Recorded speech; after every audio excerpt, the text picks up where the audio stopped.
México no estaba frente a una simple polémica de seguridad, estaba frente a una prueba de poder, y en el centro de esa prueba apareció Claudia Sheinbaum, obligada a marcar una línea que ningún actor político podía ignorar hasta dónde llega la cooperación con Estados Unidos. ¿Y en qué punto esa cooperación empieza a parecer una intromisión? El caso estalló en Chihuahua, después de que se supiera que 2 agentes extranjeros habrían participado en operaciones de campo junto al gobierno estatal.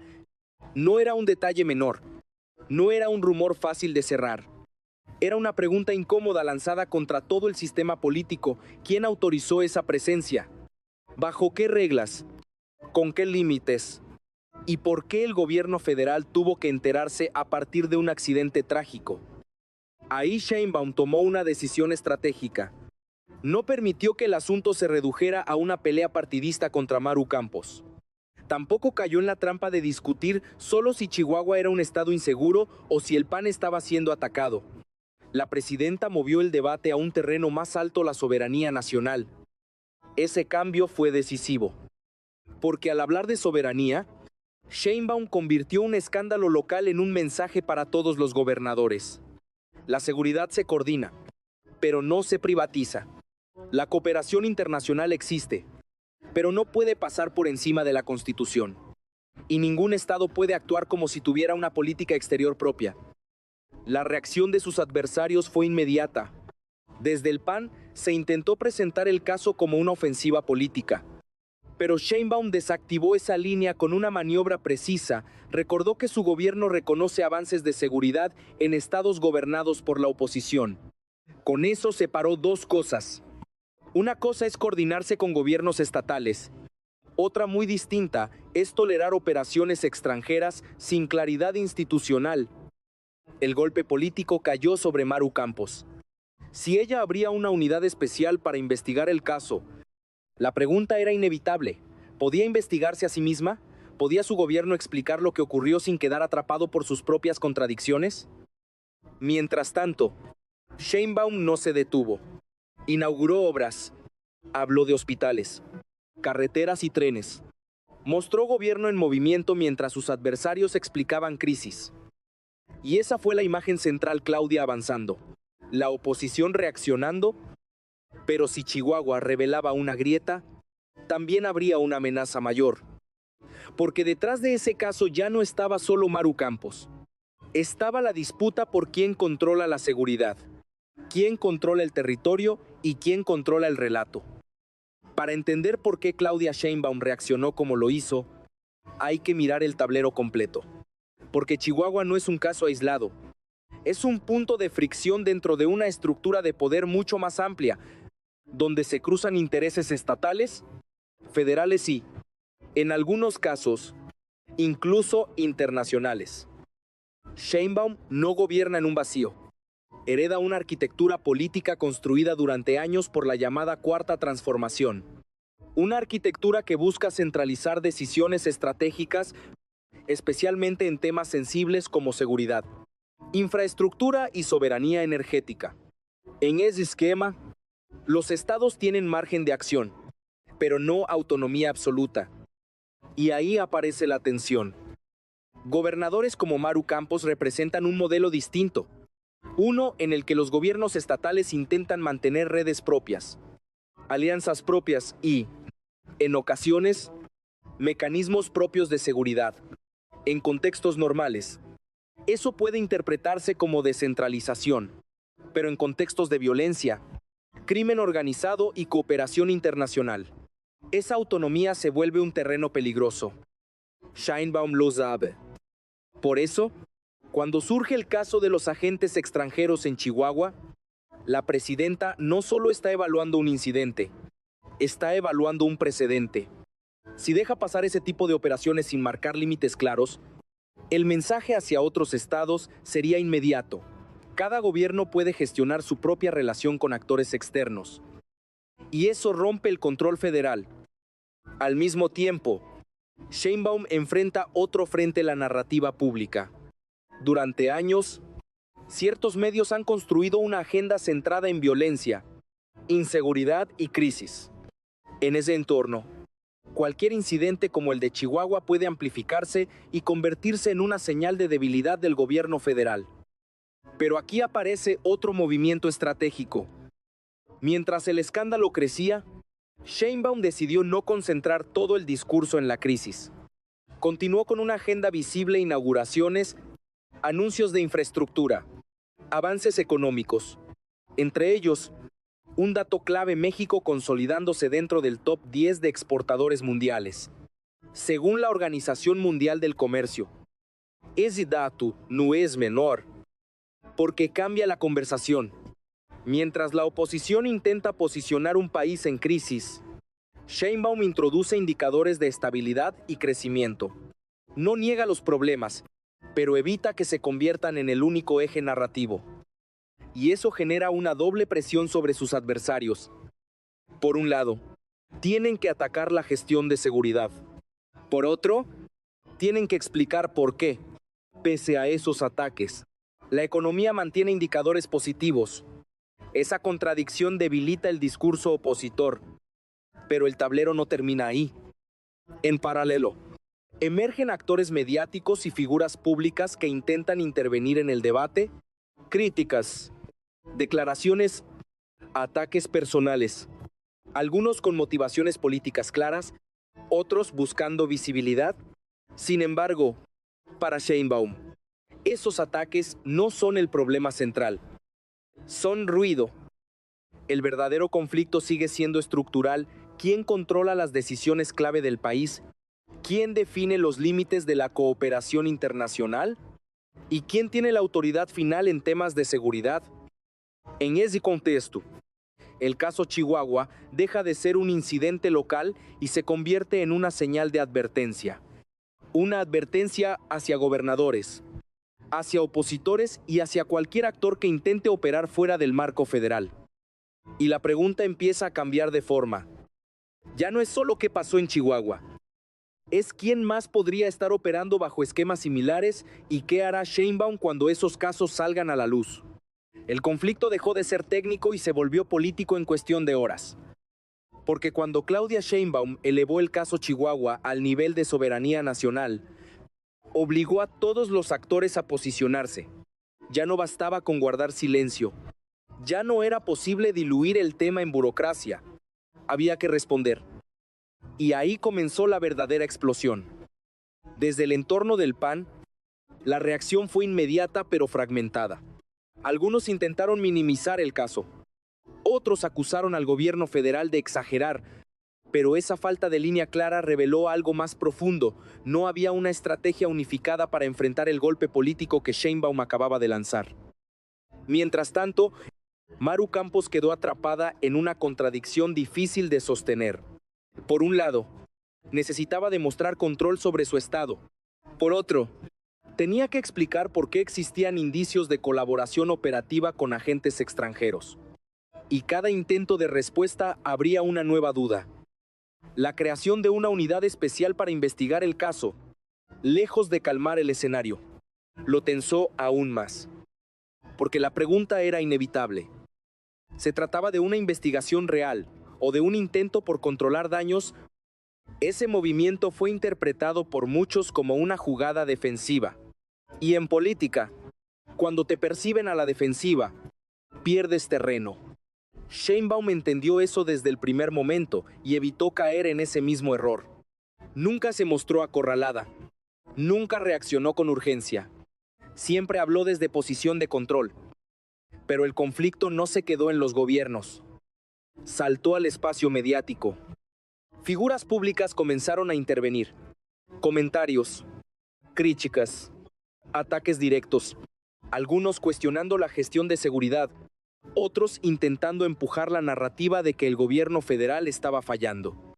Entre ellos, voces con alto nivel de exposición que buscaron conectar emocionalmente con el tema de la violencia y las desapariciones. Ese fue otro punto de tensión, porque al trasladar el debate al terreno emocional, la oposición intentaba cambiar las reglas del juego. Ya no se trataba de leyes, ni de soberanía, ni de coordinación institucional. Se trataba de indignación, miedo y presión pública. Pero Sheinbaum no respondió en ese mismo tono. Y eso fue clave. En lugar de entrar en confrontaciones directas con figuras mediáticas, mantuvo el enfoque en el marco legal y en la responsabilidad del Estado. Esa decisión evitó que el conflicto se desbordara en múltiples frentes al mismo tiempo. Mientras tanto, otro elemento empezó a filtrarse en el ambiente político: la percepción de que este no era un caso aislado. Si en Chihuahua ocurrió algo así, podría estar pasando en otros estados. Esa duda comenzó a circular. Y cuando una duda así entra en el sistema político, genera inestabilidad. Gobernadores comienzan a revisar sus propias estructuras. La oposición mide riesgos. El gobierno federal observa posibles puntos de ruptura. En paralelo, desde el exterior, el tema también generaba ruido. Porque cualquier mención a agentes extranjeros operando en México inevitablemente toca la relación con Estados Unidos. Y esa relación, aunque estratégica, también es altamente sensible. Sheinbaum lo sabía. Por eso nunca atacó directamente al gobierno estadounidense.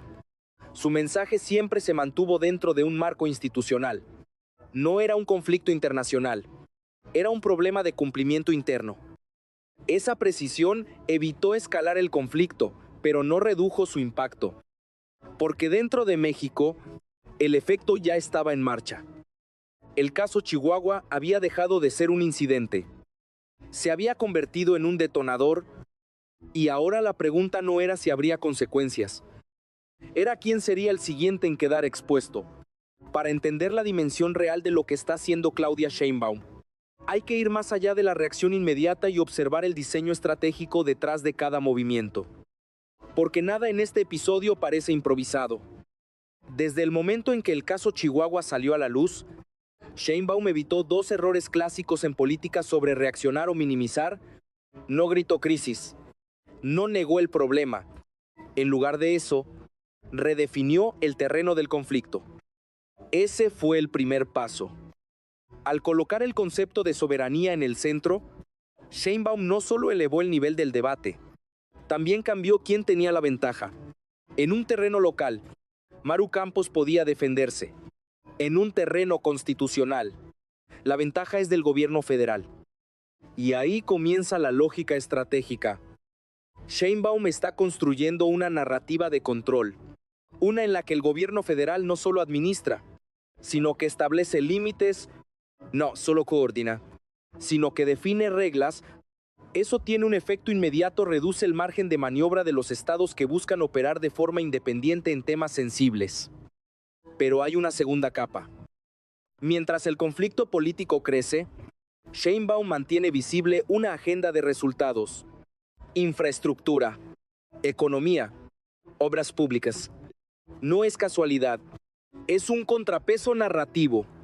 Cada inauguración, cada anuncio, funciona como un recordatorio de que el gobierno sigue avanzando. Y eso debilita el impacto de la crisis, porque obliga a la oposición a dividir su discurso. No pueden hablar solo de fallas si hay indicadores positivos visibles. No pueden construir una imagen de colapso si el gobierno muestra actividad constante. Ese equilibrio es estratégico. Pero la jugada más interesante está en cómo Sheinbaum maneja a sus adversarios. No los confronta directamente todo el tiempo. En cambio, los obliga a exponerse. Cuando menciona que su gobierno reconoce avances de seguridad incluso en estados opositores, lanza una señal doble. Por un lado, se muestra institucional. Por otro, deja claro que tiene información y capacidad de evaluación sobre esos estados. Eso genera presión, porque cualquier error en esos gobiernos puede ser utilizado como contraste, y cualquier intento de ataque contra el gobierno federal pierde fuerza si no se sostiene con resultados propios. Al mismo tiempo, Sheinbaum evita caer en provocaciones mediáticas. Las críticas de figuras públicas, los ataques emocionales, las declaraciones polémicas, todo eso queda fuera de su eje principal. No porque no tengan impacto, sino porque entrar en ese terreno diluiría su estrategia central. Y su estrategia central es clara: mantener el control del marco. Quien define el marco define la conversación. Si el debate es emocional, gana quien grita más fuerte. Si el debate es institucional, gana quien tiene la autoridad legal. Sheinbaum eligió el segundo. Pero hay un tercer nivel en esta estrategia: la advertencia implícita. Al señalar que lo ocurrido en Chihuahua no está permitido por la ley, sin acusar directamente de manera frontal, deja abierta la puerta a futuras acciones. No cierra el caso, lo mantiene en suspenso. Y eso genera incertidumbre, porque nadie sabe hasta dónde puede escalar. Esa incertidumbre funciona como herramienta política. Mantiene a los actores en alerta, reduce movimientos riesgosos, obliga a recalcular estrategias. Mientras tanto, el gobierno federal observa. Y esa es quizás la parte más importante. Sheinbaum no está reaccionando a un solo evento. Está utilizando ese evento para reorganizar el equilibrio de poder, para recordar quién define las reglas y para preparar el terreno de futuras decisiones. Pero toda estrategia tiene un costo. Y la pregunta empieza a tomar forma. Si esta línea se mantiene, ¿hasta dónde está dispuesta Sheinbaum a llegar para hacerla cumplir? Las consecuencias comenzaron a aparecer antes de que el caso se cerrara. Y no todas eran visibles de inmediato. En el corto plazo, el primer efecto fue político. Maru Campos quedó debilitada, no necesariamente derrotada, pero sí obligada a operar bajo presión constante. Cada decisión suya empezó a ser leída bajo sospecha. Cada movimiento se interpretaba como defensa, no como iniciativa. Ese cambio de percepción es clave, porque en política, perder la iniciativa es perder ventaja. Mientras tanto, otros gobernadores comenzaron a observar con atención. No hicieron declaraciones fuertes, no tomaron partido abiertamente, pero internamente, el mensaje había llegado. El margen para operar en temas de seguridad fuera del marco federal se había reducido.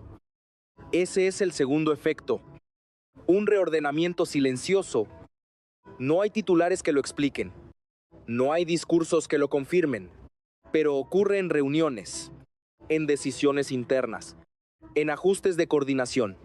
Gobernadores recalculando, equipos revisando protocolos, límites volviéndose más claros.